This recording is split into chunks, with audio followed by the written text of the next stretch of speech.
Hello friends, crime story with Priya में आपका फिर से स्वागत है। आई हूँ फिर से एक बार एक नई वीडियो के साथ, एक नई सच्ची क्राइम स्टोरी के साथ। जी हाँ दोस्तों, वीडियो बहुत ही दर्दनाक है। आप सुनोगे तो आपको यकीन करना बहुत मुश्किल हो जाएगा कि हमारे समाज में लोग नेताओं के नाम पर इतना बड़ा कलंक है। जी हाँ दोस्तों, हम बात कर रहे हैं उस नेता की जो समाजवादी पार्टी से ताल्लुकात रखता है। यहाँ बात इंसाफ की हो रही है।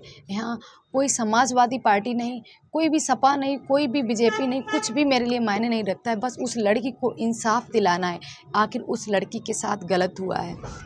किसी की लड़की से बढ़कर कोई भी पार्टी नहीं है। आज हम उसी जिस पार्टी से हम ताल्लुकात रखते हैं, आज उसी पार्टी का विरोध करते हैं और कहते हैं कि उस लड़की की क्या गलती थी। क्या उस लड़की की यही गलती थी कि वो मजदूरी कर कर अपना पेट भरती थी? क्या उस लड़की की यही गलती थी कि वो मजदूरी कर कर अपने बहन और भाइयों को पढ़ा रही थी? क्या उस लड़की की यही गलती थी कि वो ज़रा से खाने के लालच में आकर उसके साथ उन दरिंदों ने गलत किया? जी हाँ दोस्तों, कहानी बहुत इंटरेस्टिंग है। बने रहिए वीडियो के एंड तक और बताते हैं कहानी में विस्तार से कि आखिर उस दरिंदे ने उस लड़की के साथ ऐसा क्या किया।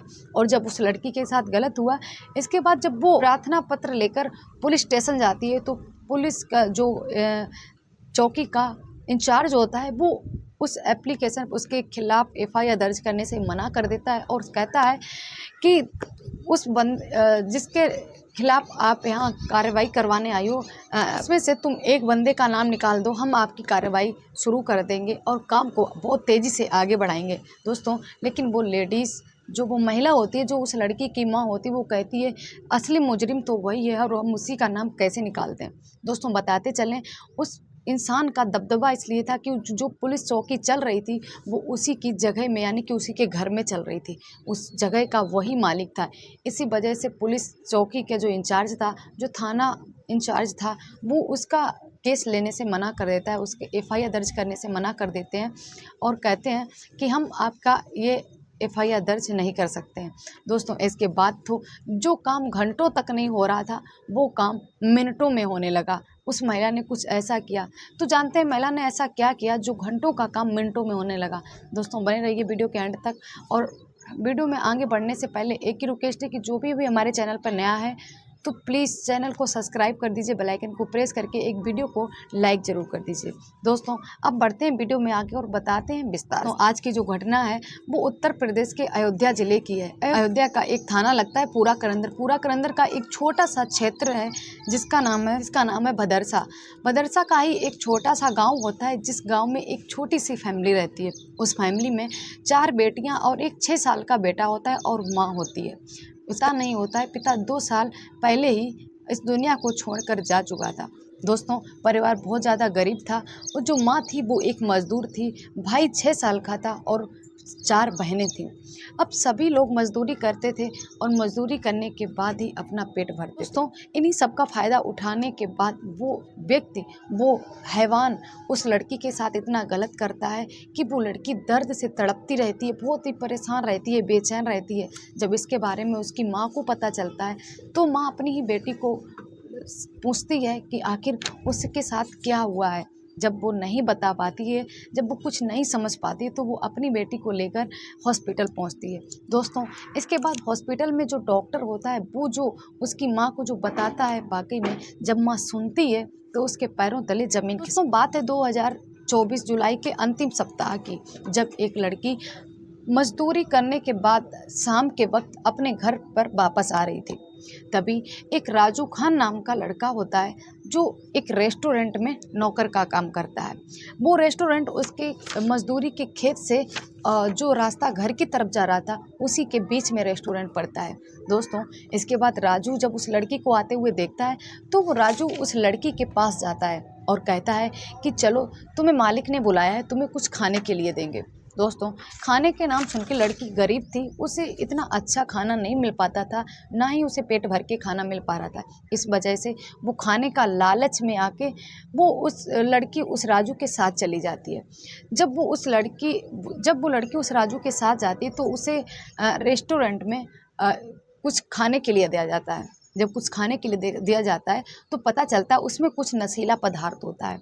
जब वो लड़की खा लेती तो वो नशे में हो जाती है, यानी कि बेहोश हो जाती है। जब वो बेहोश हो जाती है तो वहाँ जो रेस्टोरेंट चल रहा था जगह में वो जो थाना है, जो चौकी है, जिसकी जगह में, जिसकी प्रॉपर्टी में जो चौकी चल रही थी, उसी का मालिक होता है। जब दोस्तों वो लड़की बेहोश हो जाती है तब वो मालिक उस लड़की को एक रेस्टोरेंट के कमरे में एक कोने में ले जाकर उसके साथ घिनौना कृत्य करता है। जब उसके साथ घिनौना कृत्य करता है तो जो राजू था वो खड़े होकर वहाँ पर वीडियो बना लेता है। जब वीडियो बना लेता है तो जब वो वीडियो बना रहा था उस टाइम राजू का भी उसके साथ गलत करने का मन करता है। इसके बाद राजू भी उसके साथ गलत करता है, बेरहमी से हैवानियत करता है। दोनों ही अब उसके साथ शारीरिक संबंध बनाते हैं, या ये बोल सकते हैं कि उसके साथ गैंग रेप करते हैं। गैंग रेप करने के बाद वो जब लड़की होश में आती है तो उस लड़की को वही वीडियो जो राजू ने वीडियो बनाया हुआ था, वही वीडियो वो उस लड़की को दिखाते हैं और कहते हैं कि अगर तुमने ये बात किसी को बताने की कोशिश की तो ये वीडियो हम सोशल मीडिया पर वायरल कर देंगे। दोस्तों ये सुनने के बाद लड़की बहुत ज़्यादा डर जाती है, घबरा जाती है और वो चुपचाप वहाँ से चली जाती है और इसके बारे में वो किसी को भी नहीं बताती, क्योंकि उसे डर था कि उसका पिता है नहीं, भाई है, वो छोटा है 6 साल का, माँ मजदूर है, आखिर उन लोगों का कर ही क्या सकती है। दोस्तों आपको बताते चलें, जो वहाँ का मालिक था उसका नाम मोइन खान होता है और वो इस घटना को अंजाम देता है। दोस्तों इसके बाद अब तो उस लड़की को वही वीडियो की देकर उस लड़की को दूसरे तीसरे दिन यानी कि अब हर रोज़ बुलाने लगते हैं। जब रोज़ बुलाते हैं तो दोनों ही उस लड़की के साथ बहुत ही घिनौना कृत्य करते हैं, यानी कि रेप करते हैं। रेप करने के बाद अब लड़की पता चलता है, जब लड़की बहुत ज़्यादा परेशान हो जाती है। दोस्तों अब लड़की मजदूरी पे भी नहीं जा रही थी और उसकी पेट में बहुत ज़्यादा बेचैनी होती थी, बहुत ज़्यादा तड़प रही थी। उसके ऐसा दर्द हो रहा था जो वो ना ही अपने घर में बता सकती थी और ना ही अपनी माँ को बता सकती थी। दोस्तों वो लड़की बहुत ही ज़्यादा दर्द से तड़प रही थी। आखिर माँ होती है और माँ ही अपने बच्चों को देखकर ये समझ जाती है कि आखिर उसे दिक्कत क्या है। दोस्तों जब माँ को पता चलता है कि बेटी दर्द से तड़प रही है, बेचैन है, इसके बाद माँ उसके पास जाती है और पूछती है कि बेटा तुम्हें क्या दिक्कत है। तब जब लड़की को बर्दाश्त नहीं होता है दर्द तो वो अपनी माँ को बताती है कि माँ मेरे पेट में बहुत ज़्यादा दर्द है। जब उसके कंट्रोल से बाहर हो जाता है, इसके बाद माँ अपनी बेटी को उठाकर एक पास गई हॉस्पिटल में लेके जाती है। दोस्तों हॉस्पिटल में ले जाने के बाद डॉक्टर उस बेटी की तरफ देखता था, इसके बाद माँ की तरफ देखता था। अब वो ये सोच रहा था कि आखिर इतनी बड़ी घटना, इतनी बड़ी बात उसकी माँ को कैसे बताएं। दोस्तों इसके बाद डॉक्टर पूछता है कि बेटी का पिता कहाँ है, बेटी का पिता या कोई बेटी का भाई हो तो उसे लेकर आओ, मुझे उससे बात करनी है। दोस्तों अब जब वो लेडीज़ से ये बात कहता है तो लेडीज़ कहती है कि ना तो इसके पिता हैं और भाई है, वो 6 साल का है, आपको जो भी बताना है आप हमें बताइए। दोस्तों इसके बाद डॉक्टर बहुत ज़्यादा परेशान हो जाता है और सोचता है कि आखिर माँ को इतनी बड़ी बात बताऊँ तो बताऊँ कैसे। दोस्तों इसके बाद जो महिला होती है वो डॉक्टर से रिक्वेस्ट करती है, कहती है अगर कोई दिक्कत है तो आप हमें बताओ, इसके बाप भाई दोनों ही हम हैं। दोस्तों इसके बाद डॉक्टर कहता है कि बहन जी मुझे बताते हुए बहुत दुख हो रहा है और आपकी बेटी जिस चीज़ से परेशान है उसका रीज़न कुछ और नहीं, बस यही है कि आपकी बेटी 2 महीने से प्रेग्नेंट है। दोस्तों ये जब बात वो माँ सुनती है तो समझो माँ के पैरों तले ज़मीन खिसक जाती है। एक लड़की जो 12 साल की लड़की और 2 महीने की प्रेग्नेंट सुनने के बाद माँ के समझो जान नहीं रहती है। इसके बाद माँ बहुत ज़्यादा रोने लगती है, परेशान हो जाती है और अपनी बेटी को लाड़ प्यार दुलार करके पूछती है, कहती है बेटा बताओ तुम्हारे साथ किसी ने गलत किया है क्या? अगर किसी ने गलत किया है तो तुम उसका नाम रखो, बताओ मेरे को कि आखिर तुम्हारे साथ गलत किसने किया है। इसके बाद बेटी अपनी माँ का जो लाड़ प्यार देखकर एकदम भावुक होकर रोने लगती है और इसके बाद अपनी माँ से सारी बात शेयर करती है। जब माँ को इस चीज़ के बारे में बताती है तो माँ अपनी बेटी को गले से लगाकर धाड़े मार कर रोने लगती है। इसके बाद माँ वहाँ से उठती है और अपनी बेटी को लेकर एक प्रार्थना पत्र हाथ में लेकर उस पुलिस चौकी जाती है। दोस्तों उसी पुलिस चौकी जाती है जिसकी जो मोइन की ही जगह पर पुलिस चौकी चल रही थी, यानी कि उसके घर में उसके कमरे में जो पुलिस चौकी चल रही थी वहाँ पर जाती है। जब वहाँ का जो चौकी इंचार्ज होता है, जब वो प्रार्थना पत्र देखता है और प्रार्थना पत्र में जो 2 नाम पड़े हुए थे, जब वो उन नाम को देखता है तो जो चौकी इंचार्ज होता है वो बहुत ज़्यादा परेशान हो जाता है और उसका एप्लीकेशन लेने के लिए मना कर देता है।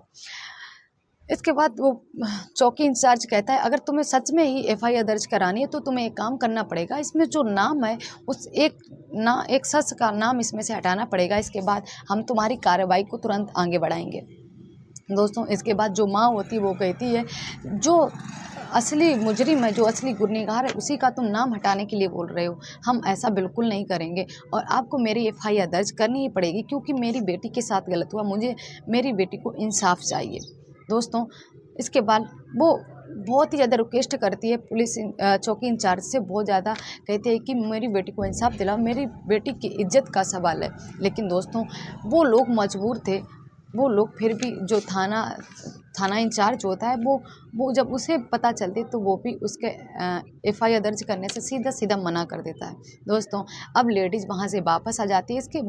इसके बाद वो एक ऐसी लेडीज़ से मिलती है जो सामाजिक सेवा से संबंध रखती है। जब समाज सेवा से संबंध रखती है तो वो जब लेडीज़ उससे मिलती है तो वो लेडीज़ को साथ में लेकर दोबारा उसी पुलिस चौकी जाती है और उसके एफआईआर दर्ज कराने की मांग करती है। दोस्तों इसके बाद जो थाना इंचार्ज होता है वो साफ मना कर देता है। इसके बाद 2-4 कमेटियाँ इकट्ठी होती हैं और इसके बाद वो योगी आदित्य नाम से टाइम मांगने की रिक्वेस्ट करते हैं। तभी 2 अगस्त 2024 को योगी आदित्यनाथ अपना कीमती वक्त उन लोगों को देते हैं और उनसे जो जिसके साथ गलत हुआ था उसका परिवार योगी आदित्यनाथ से मिलते हैं। इसके बाद वो उनके सामने बात रखते हैं और कहते हैं कि समाजवादी पार्टी का ही एक नेता है जिसने उनकी बेटी के साथ गलत किया है। दोस्तों इसके बाद योगी आदित्यनाथ उस पर ऑब्जेक्शन लेते हैं और जो काम घंटों में नहीं हो रहा था, दिनों में नहीं हो रहा था, वो काम मिनटों में होने लगता है। दोस्तों आपको बताते चलें, जिस चौकी इंचार्ज ने वो नाम हटाने के लिए बोला था उसे भी सस्पेंड कर दिया जाता है और इसके बाद जो थाना इंचार्ज होता है उसे भी सस्पेंड कर दिया जाता है।